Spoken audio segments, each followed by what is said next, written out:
Hey, I'm honesty.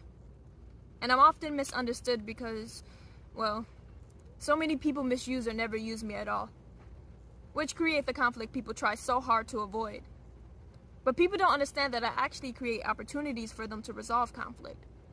I break down barriers of lies people build to make themselves feel normal, safe, and right in a society that measures differences as abnormal, dangerous, and wrong. See, truth is, I don't create conflict. You do. When you conform to a society that teaches you to fear me. So it's hard for you to accept the vulnerability that comes along with using me.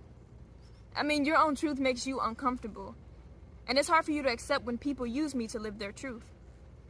I'm just being honest, there's so much judgment in the world because society has taught you to be less than who you are. And you can't be different, otherwise you're a threat to the lies they use to confine you within those barriers I told you. I break. So I challenge you to use me.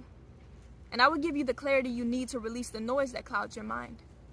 And the pain you hide inside because you deserve more. Use me and I will set you free from those cycles you try so hard to avoid. You deserve to live an honest life, filled with purpose and passion as you explore Earth to learn its lessons. You deserve to be happy. So I challenge you to use me.